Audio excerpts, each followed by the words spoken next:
जब दयानाम साहब चले गए, गद्दी खाली हो गई, सूनी पड़ गई, तो कुछ लोगों ने भविष्यवाणी कर दी कि 2001 में, देखिए 1927 में दयानाम साहब गद्दी छोड़कर, ये वंश गद्दी को छोड़कर सतलोक गमन कर गए, गद्दी सुनी हो गई।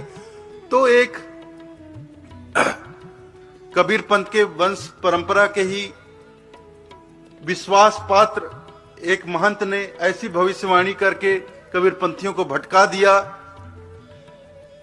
कि 2001 में बांधवगढ़ में मुक्तामणि नाम साहब प्रकट होंगे,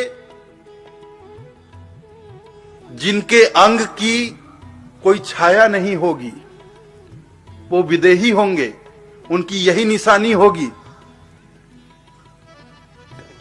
2001 में प्रकट होंगे, तब ये वंशगद्दी आगे बढ़ेगी। तब तक यह वंशगद्दी रुकी हुई है, विराम लगा है।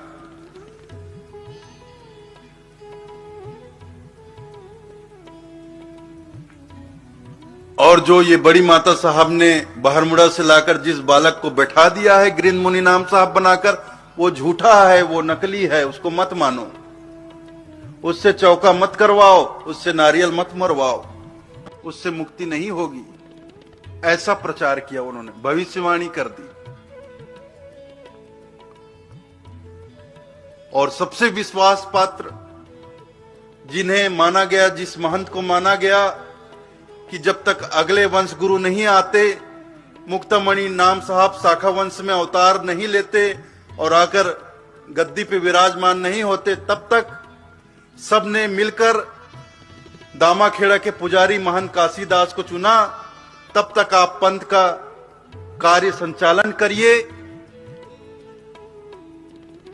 पंथ का कार्य रुकना नहीं चाहिए। इस तरह कबीरपंथियों ने, साधु संतों ने मिलकर काशीदास जी को चुना, क्योंकि वही वरिष्ठ थे, वृद्ध थे, सयाने थे, ज्ञानी थे, उनको चुना। लेकिन उन्होंने क्या किया?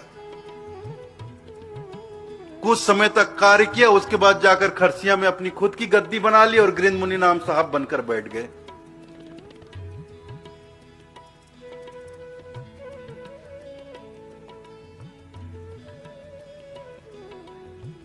इस तरह खरसिया गद्दी बन गई।